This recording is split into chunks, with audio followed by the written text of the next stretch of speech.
Okay, let's just admit it. Things in the global economy are starting to feel, well, weird. So today, we're going to take a guided tour of the financial system's funhouse. You know, that place where up is down, left is right, and none of the old rules seem to apply anymore. And honestly, this quote right here is the perfect summary of the whole problem. It's blunt, it's a little bit hilarious, but it's true. All those old economic playbooks, yeah, they're getting tossed right out the window.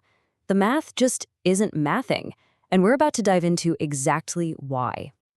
So here is our game plan for today. We're going to follow a trail of dominoes, starting with this idea of a polycrisis. Then we'll get into the government's kind of shaky math, see how that's putting the squeeze on the bond market, and then watch how the whole system starts, well, literally eating itself. From there, we'll zoom out to the global stage before we get to the big Hollywood blockbuster question at the end. All right, first up, let's get a new vocabulary word on the table that you're probably going to be hearing a lot more: polycrisis. I know it sounds super fancy, but it really just boils down to something pretty simple. It's not just one crisis we're dealing with, it's a whole bunch of them all hitting at the exact same time. The key phrase here is compounding effects. Think of it like this. These aren't just a few separate campfires that we can put out one by one. Nope. They're all merging together into one giant, unpredictable bonfire. And it feels like someone just showed up with a canister of gasoline. So let's knock over that first, and you could argue the most important domino. This is really the foundation for everything else that's about to go haywire. The government's own very precarious financial situation. Get a load of this number. Even with the government pulling in record high tax revenue, a staggering 96% of that money is already gone before it even hits the bank account. It's instantly consumed by mandatory spending. We're talking interest on the debt, entitlements, all the bills that absolutely have to be paid. And this right here, this shows you the cliff's edge we're all standing on. When you've only got 4% of your income left after paying the mandatory bills, there is zero room for error. If the economy so much as hiccups, there are really only two choices left: print a whole lot more money or just default on your bills. And spoiler alert, they always choose to print. And that fiscal tightrope act, well, it's now causing a massive migraine in the one place that's supposed to be boring and stable, the US bond market. You know, the supposed bedrock of the entire global financial system. So here's the core of the problem. Nobody really wants to buy long-term US government bonds anymore. So the quote-unquote solution?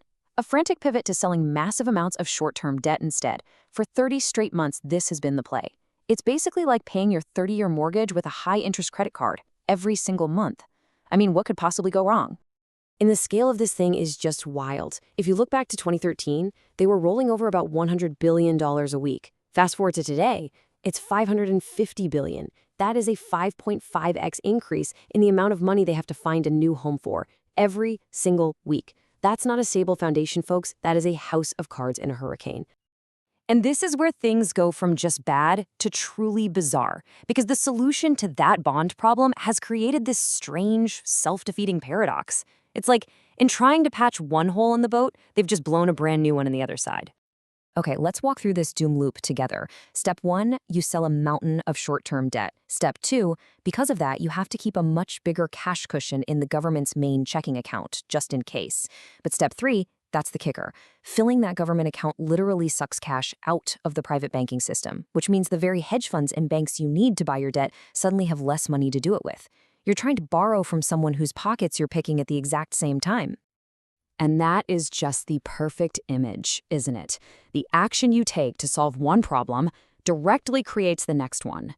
The Treasury is trying to borrow money from a system that it is actively draining of cash. It's a circular, self-destructive, and almost poetic financial mess. So how do we actually see this cash drain happening in real time? Well, according to our source, the last functioning smoke alarm in the entire building is Bitcoin.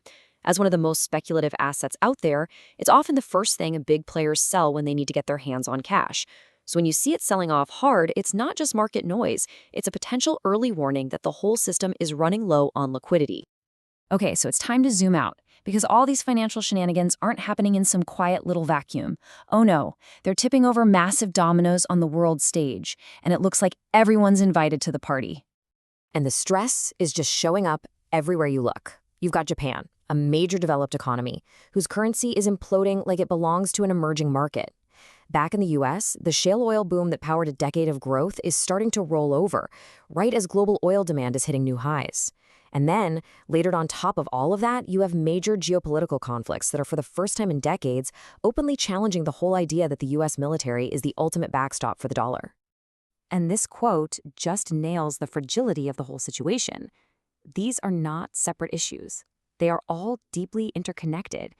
It really is like smoking in a nitroglycerin plant. It doesn't really matter which little spark hits first. If one of them catches, the whole thing could go up in flames. So, all of this brings us to the grand finale. And to really understand where the market is right now in processing all of this, there is a perfect metaphor from a classic movie.